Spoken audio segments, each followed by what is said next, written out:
Did you know that Americans without a high school diploma, compared to college graduates, are 3 times more likely to be unemployed? And even those with high school diplomas average 50% less in annual incomes than those with college degrees. But the gap between the educational haves and have-nots is vast and only growing wider.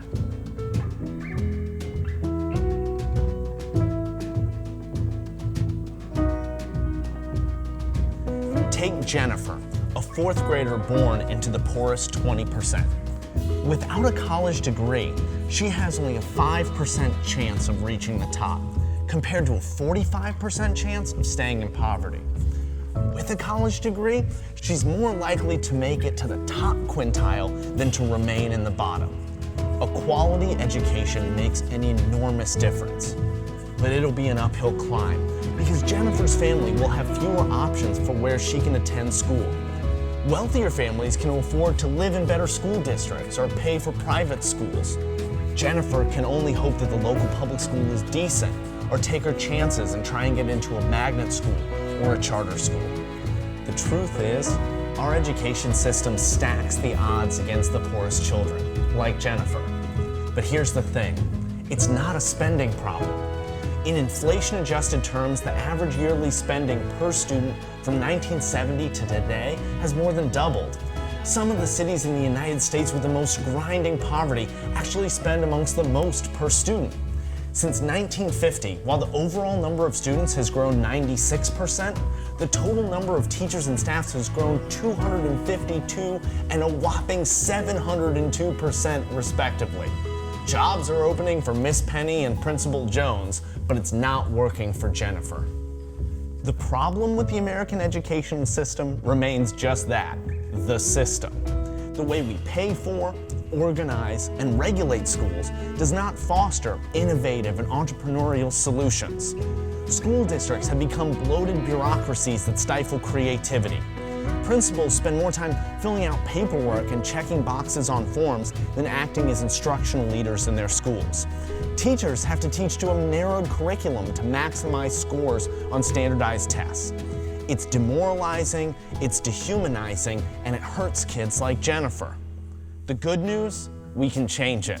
There are 3 big steps that we can take right now. First, we need to fund schools in a way that's flexible and lets Jennifer and her parents choose the educational environment that best fits their needs. Students today flow into schools in their geographic areas, and money flows to those schools whether they're serving kids or not.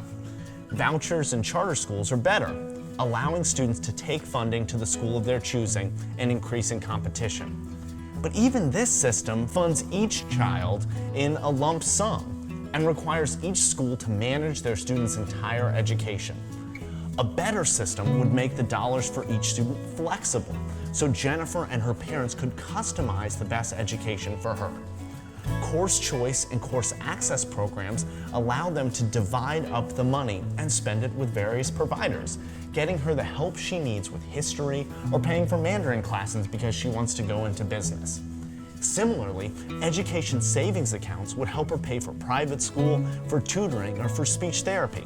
And then she can roll over dollars year to year and can even put away unused dollars for college. Second, we need a better regulatory approach. The current system uses standards and formulas to hold Jennifer's school and teachers accountable to a one-size-fits-all definition of success. This slows innovation and stifles teacher creativity. We need to let parents vote with their feet. We also need a flexible, market-based system that relies on performance contracts, inspectors, or accreditors to hold educators accountable to many kinds of results. Third and finally, the new schools and education providers this system would create would need new sources of human and financial capital. They would need the freedom to rethink the roles and compensation of teachers and leaders, to retrain teachers for unique school environments, and to pursue new sources of capital through public and private financing. There are no silver bullets, but the best thing that we can do for students like Jennifer is to create a marketplace that unleashes education innovators and entrepreneurs. We should move from an education system to an education ecosystem, a vibrant, evolving marketplace of options that compete for Jennifer's dollars by showing better results for her future. It's pro-teacher, pro-principal, pro-family, pro-children, and it can be done. To find out more, check out my book on education and opportunity. For all the Jennifers out there, let's get to work.